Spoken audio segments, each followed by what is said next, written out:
മന്ത്രിസഭാ യോഗം ഇന്ന് ചേരുമ്പോൾ ഇന്ന് മന്ത്രിമാർ പങ്കെടുക്കുന്നത് വകുപ്പുകളുമായിരിക്കും. ഈ വകുപ്പുകൾ പ്രകാരമുള്ള ചർച്ചയൊക്കെ ആയിരിക്കും ഇന്ന് മന്ത്രിസഭാ യോഗത്തിൽ ഉണ്ടാകുക എന്ന് നമുക്ക് ഏകദേശം ഉറപ്പിക്കാമെന്ന് തോന്നുന്നു, അല്ലേ?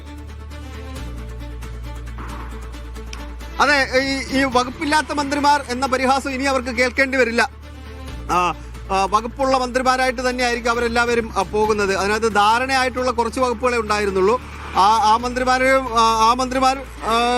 അവർ മന്ത്രിസഭാ യോഗത്തിൽ പങ്കെടുക്കുമ്പോൾ ഇന്ന വകുപ്പാണ് എന്ന ധാരണ അവർക്ക് ഉണ്ടായിരുന്നു. പക്ഷേ കഴിഞ്ഞ കുറേ ദിവസങ്ങളായിട്ട് ചില വകുപ്പുകളിലെ ഫയലുകൾ പോലും നീങ്ങുന്നുണ്ടായിരുന്നില്ല. കാരണം ഏത് വകുപ്പാണെന്ന് അറിയാൻ കഴിയാതെ മന്ത്രിമാർ ഇരിക്കുന്നത് കൊണ്ട് അവർക്ക് ഫയലിൽ ഒപ്പിടാൻ കഴിയുന്നില്ല. എന്തെങ്കിലും അവസാന ഘട്ടത്തിൽ മാറ്റം ഉണ്ടെങ്കിൽ പിന്നീട് അത് വലിയ നിയമപ്രശ്നങ്ങളിലേക്ക് വഴിവെക്കും എന്നുള്ളത് കൊണ്ടാണ് മന്ത്രിമാർക്ക് അങ്ങനെ കൈകാര്യം ചെയ്യാതിരുന്നത്. ഇന്നിപ്പോൾ എന്തായാലും എല്ലാ മന്ത്രിമാരും പങ്കെടുക്കുന്നത് മന്ത്രിമാരുടെ പേരിനൊപ്പം ഞങ്ങൾ ഇന്ന വകുപ്പാണ് എന്ന് പറയാൻ കഴിയുന്ന തരത്തിൽ തന്നെയാണ്. അത് പ്രധാനപ്പെട്ട തീരുമാനങ്ങൾ മന്ത്രിസഭാ യോഗത്തിന്റെ പരിഗണനയിലേക്ക് വരേണ്ടതുണ്ട്. അപ്പോൾ ഇന്നത്തെ മന്ത്രിസഭാ യോഗത്തിൽ എത്തുന്നത് അപ്പോൾ ഓരോ മന്ത്രിമാരും തങ്ങളുടെ വകുപ്പുകൾ അറിഞ്ഞ ശേഷമായിരിക്കും. അത് അവരോട് കമ്മ്യൂണിക്കേറ്റ് ചെയ്തിട്ടുണ്ട് എന്നും തോന്നുന്നു. മന്ത്രിമാരെ നമുക്ക് അവൈലബിൾ ആയിട്ടില്ല, കിട്ടിയിട്ടില്ല. പറഞ്ഞതനുസരിച്ച് ലഭ്യമായ വിവരങ്ങൾ അനുസരിച്ച് ഉന്നത വിദ്യാഭ്യാസം റോജി എം ജോണിന് കൊടുക്കുന്നു. ഫിഷറീസ് മുസ്ലിം ലീഗ് തന്നെ ഏറ്റെടുക്കുന്നു, മുസ്ലിം ലീഗ് തന്നെ നിലനിൽക്കുന്നു. അബ്ദുൽ ഗഫൂർ ആ മന്ത്രിയാകാനുള്ള സാധ്യതയാണ് പറയുന്നത്. അങ്ങനെയെങ്കിൽ ലത്തീൻ സമുദായം ഉയർത്തിയ ആശങ്കയുണ്ടല്ലോ, അത് എങ്ങനെയാണ് പരിഹരിക്കപ്പെട്ടത്? അവരെ എങ്ങനെയാണ് സെറ്റിൽ ചെയ്തത്?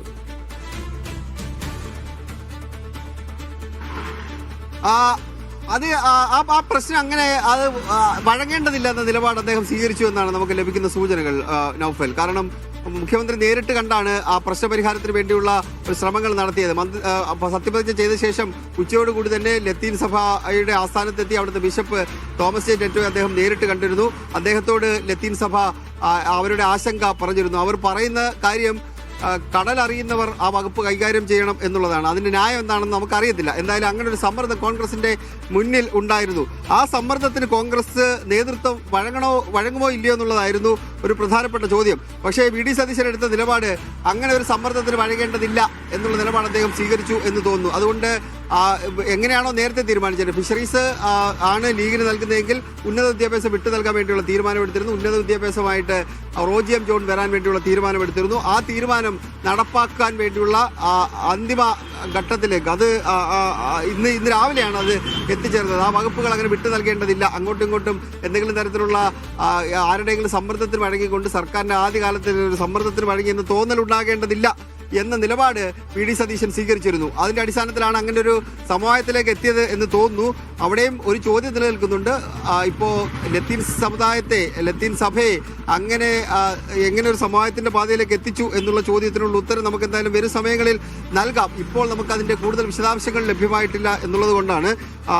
വകുപ്പ് എന്തായാലും ലീഗ് തന്നെ കൈകാര്യം ചെയ്യും തോന്നുന്നു. ലീഗിന്റെ മന്ത്രിയായിട്ട് ഫിഷറീസ് വകുപ്പ് കൈകാര്യം ചെയ്യുന്ന മന്ത്രിയായിട്ട് അബ്ദുൽ ഗഫൂർ വരും എന്ന് തന്നെയാണ് ഈ ഘട്ടത്തിൽ നമുക്ക് ലഭിക്കുന്ന വിവരം. എന്തായാലും 21 മന്ത്രിമാരുടെയും മുഖ്യമന്ത്രി അടക്കം 21 മന്ത്രിമാരുടെയും വകുപ്പുകൾ സംബന്ധിച്ച തീരുമാനം ആ പട്ടിക ഗവർണർ രാജേന്ദ്ര അർലേക്കറിന് വി.ഡി. സതീശൻ നൽകിയിട്ടുണ്ട്. അല്പസമയത്തിനകം തന്നെ അതിന്റെ കൂടുതൽ വിവരങ്ങൾ ഞാൻ പങ്കുവെക്കാം.